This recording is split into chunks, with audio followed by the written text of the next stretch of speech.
So today, people and friends, I'm doing a video about the preparation of acorns for consumption. Now, there are hundreds of varieties of oak tree around the world, so many varieties of acorns. And I started to collect acorns for many reasons. One of the reasons is to feed my family out in the garden. And so on a daily basis I will give them a handful of these along with several handfuls of monkey nuts, which is one of their favourites. And so I also have planted many over here because I want to distribute these oak trees in my favourite places. So throughout next springtime I will take these little fledglings and plant them in strategic places. Now this one is 1 year old, and so that was the first acorn that I came upon one day when I was making these terrariums. I wanted some beautiful nice moss, and so I found this tree stump with a beautiful blanket of moss over it, and on top was just sitting one acorn. Well, I thought, well, I'll take the moss like this and I'll plant the acorn, and so I planted, and this is an English oak, beautiful oak. Of course, being English, there's many of those around here.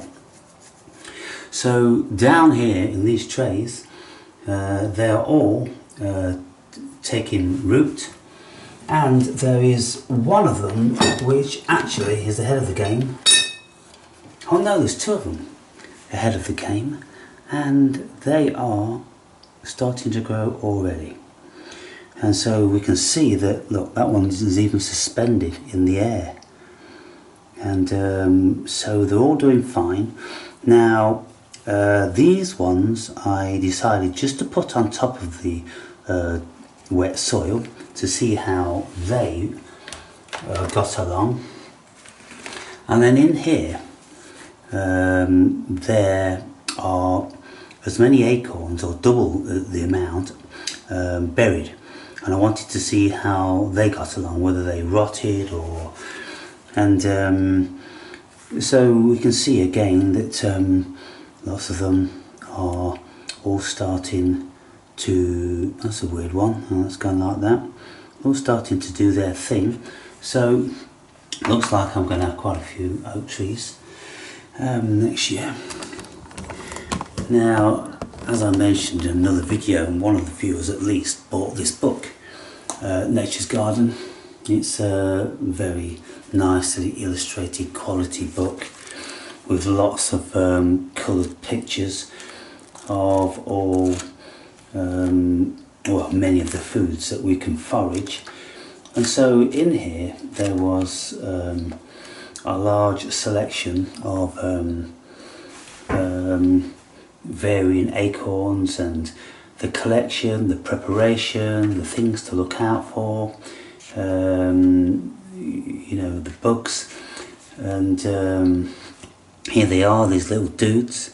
And so it tells you all about you know, how to procure them and how to spot them when they are, you know, potentially bad inside, to save all the labour. And then it tells you how to cook them. And you can make bread and porridges and soups and pancakes and all different sorts of things. And so I'm not going to be making any of those things. I'm just going to be cooking them in a way which is very simple. I'll probably look at a few recipes on the internet to see how to make cakes, just to bake some cakes, biscuits, that sort of thing, I think, without getting too elaborate. But the things to look out for are these little weevils. Now these weevils, some trees can get absolutely infested with them, and others not so much, but they're very difficult to detect when you are collecting them, because the weevil drills a little hole, tiny little hole, which is almost indiscernible in the acorn, and then puts its larvae through, and then the larvae grow to a kind of like a maggot size. Now here's this little chap here.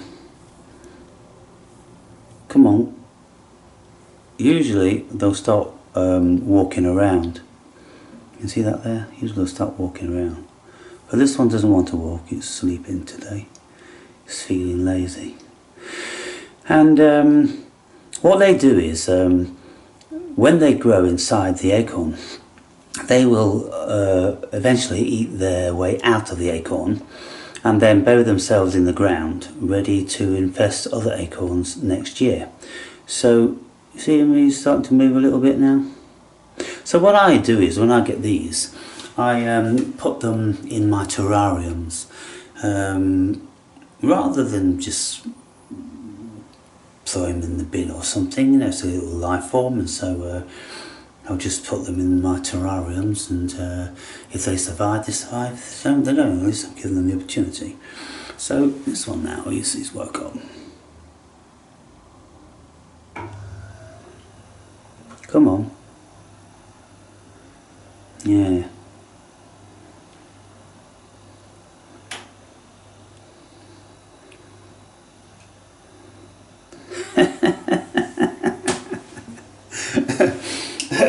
I find them quite cute actually. So what we're doing is, well, I'm just going to put this one in one of my terrariums over there. So put him in there, and then we have you know, a few trays like this of the dried acorns, and we have to filter the bad ones from them. And you know, it's almost a daily process. You filter through to see if any more of these bugs. Here you go. You see, they look like they're perfect, and you can't see any discernible holes in them, and yet you still keep finding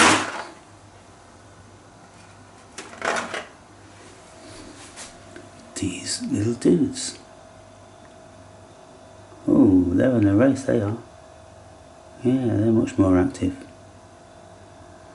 So again, I'll put these in my terrarium. And so what I'm doing here is, today I am... Oh, by the way, I've been out, done a little bit more foraging, and I've found quite some beauties here. Some people will know what these are. Well, I think I can say it safely. These are psilocybin, Semolan sea tar mushrooms, and apparently they're psychedelic. Well, I don't know anything about that, to be perfectly honest with you people. But anyway, I collect them for scientific purposes, for experimentation. Yes.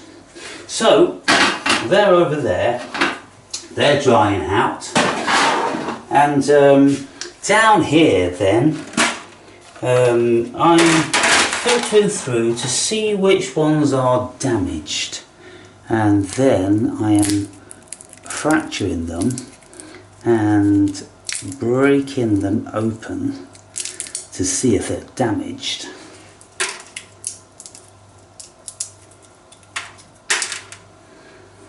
And this one doesn't appear to be damaged, so break that one open.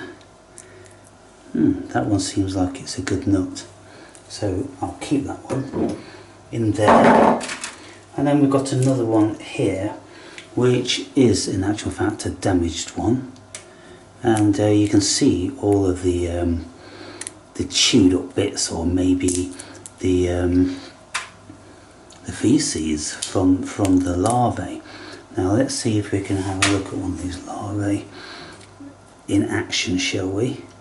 So this nut has been very heavily compromised, and you can see all that, I suppose it's like feces, and I would expect to see a weevil in there, but it is vacated because it's eaten sufficiently enough, and it considers that it can hibernate.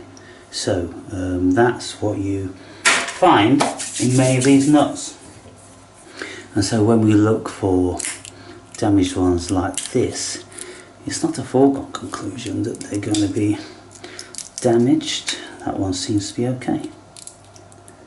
So,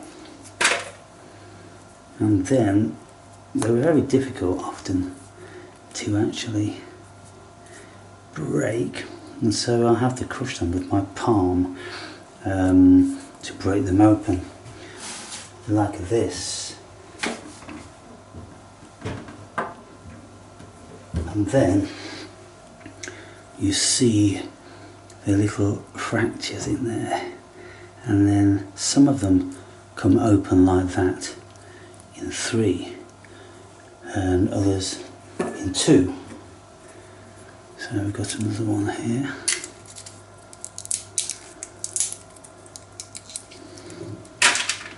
It's a perfectly good nut, and we can see that that one's going to slip nicely in 2.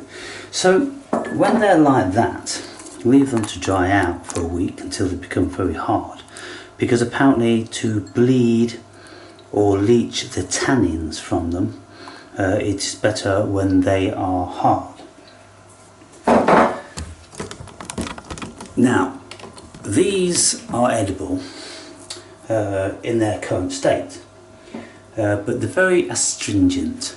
That's like bitter, and when you consume one, they kind of dry up the moisture in your mouth.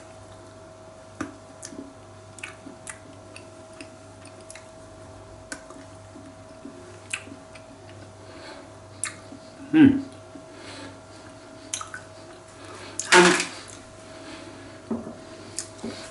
there's quite a difference in the quality from a brown one, let's say like that one, to a very fresh looking one. Now, you hear that? It's crunchy and it's fresh. Again,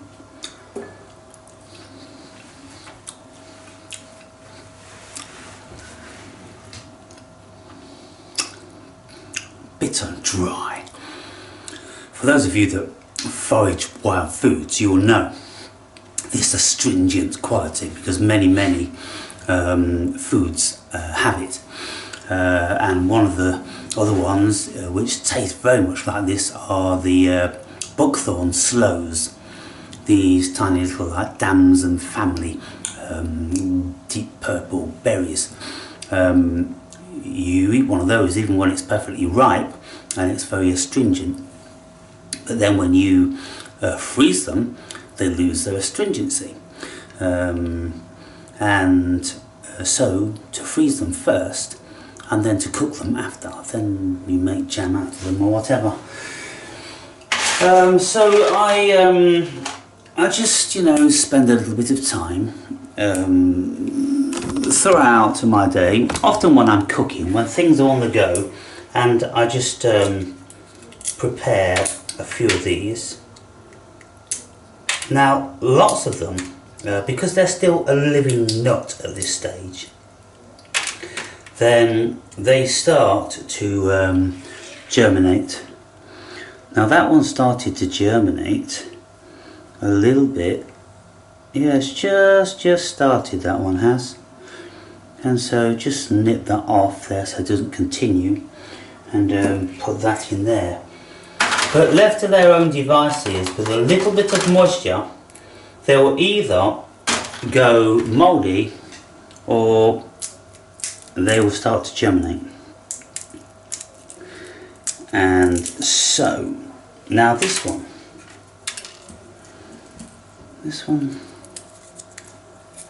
looks like little bit discoloured. You know, it's kind of like a little bit green on one side, and so let's have a look what's going on inside.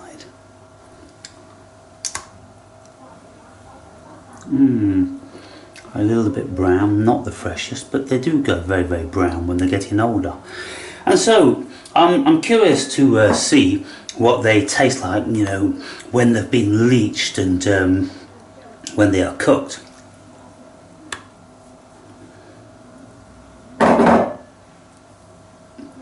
And so that's that process. Looking through each day to find these little fellas, and then when you found those little guys, you know that you know, for every one of those you find, you know you've got a bad nut in here. There's another one, and there's another one. Just drop that one. Ooh, spoiling his day now. So yeah, you know, it's not the most efficient process of feeding the family, but when times are hard, people, you'd even eat these little dudes. You just put those in your mouth and, you know, gobble those down straight away. So these little guys, anyway, I'll show you where I put them. I put them in these terrariums so they can't escape, you know. So I just plop them in there, and then they will work their way down, burrowing. And I don't think they're going to be too happy in there because they're very, very wet. It's very swamp-like because these terrariums are for moss, so I keep them very wet. And this one down here, you know, very, very moist. It's beautiful to keep that moss all year round. And so then over here I am doing the leaching. Now this is what we have to do. The water just stopped boiling because I turned it down too much, but we keep it boiling for a couple of 3 hours, but we change the water every now and again when we can see the tannins coming out of it, because what we want to do is we want to reduce the tannins. We want to keep boiling these nuts until there is no tannins. So I'm just going to drain most of this off, and then I'm going to put fresh boiled water back again. So I'll just drain these.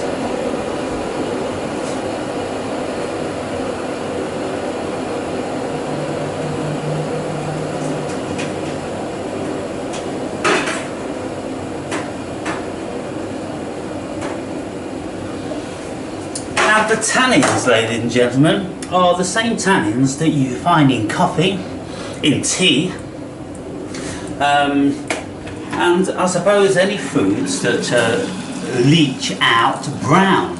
And these tannins are used to tan hide. That's leather, people. They are used to tan leather. If you want things brown. So that's where we are with those, and I'll leave boiling for an hour and a half. I'm not that bothered about reducing all the tannins because a little bit of astringency is kind of an addition. It's kind of like, do I like these or not? It makes it a little bit more interesting. When there's a little bit of a residue of the tannin. And the rest of them I will feeding to my family out in the garden. And so that's a little update on these. So there's been so much waste, because if I say, you know, I harvested, let's say 300, then probably 200 of them would be bad. And I suppose I have a good batch, because there are some trees that get absolutely infested with the weevils, and you know, up to 90% is infested. But then, you know, when you get a nut like that, it's kind of substantial, people, and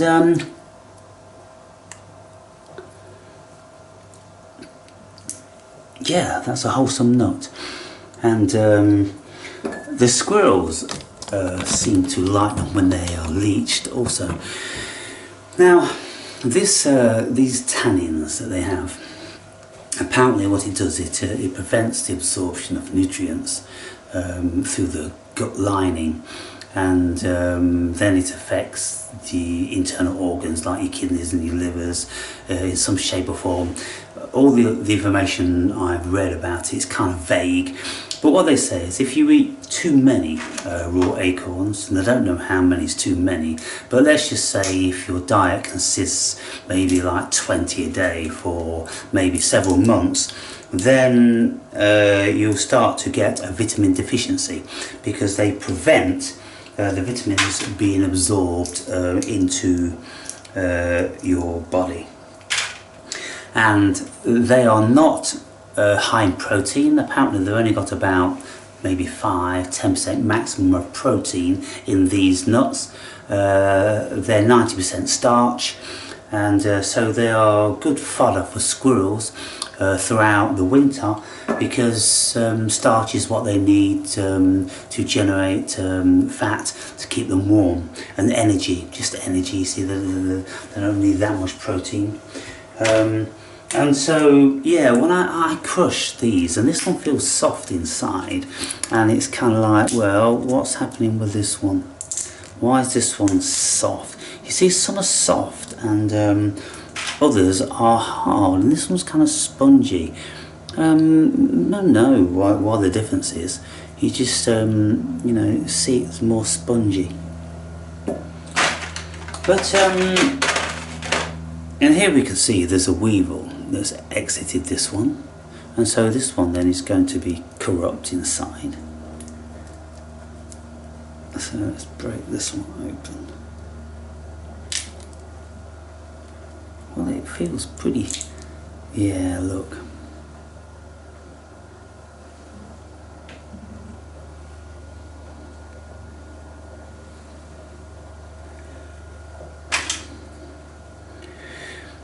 So it feels pretty firm, because the weevil didn't eat that much of it before it exited.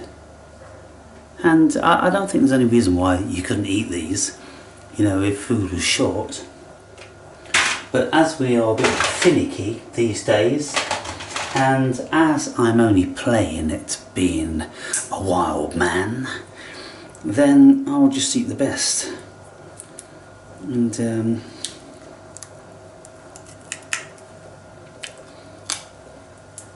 oh, this one's a nice one, look at that. Very, very, I think that's for me.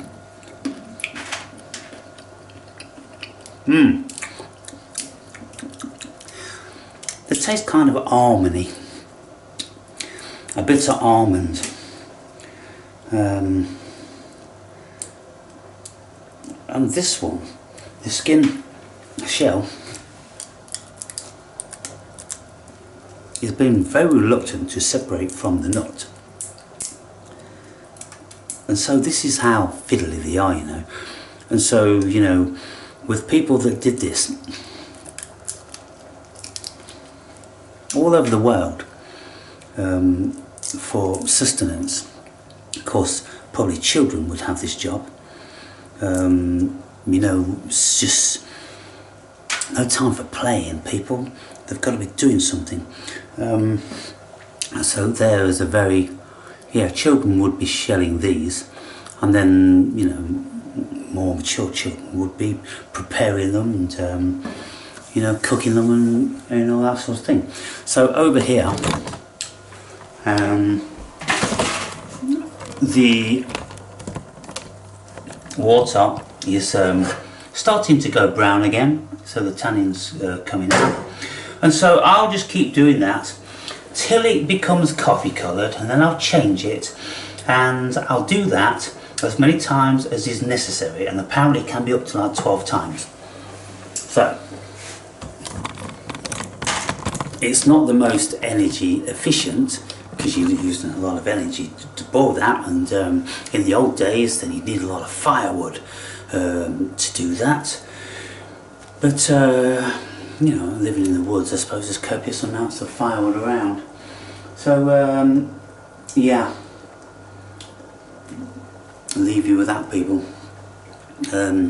Just a day in the life of a forager, foraging wild foods and knowing what you can actually eat and what things taste like out there, recognising trees and plants and all different species of mushroom and all this sort of thing. It's very interesting, it's exciting, and when we decide to eat these things and prepare them, that's all pleasurable as well, eating from the land, you know. So it's just kind of like a hobby, people. Some of us do it, some of us don't. Some of us just look into our phones all day.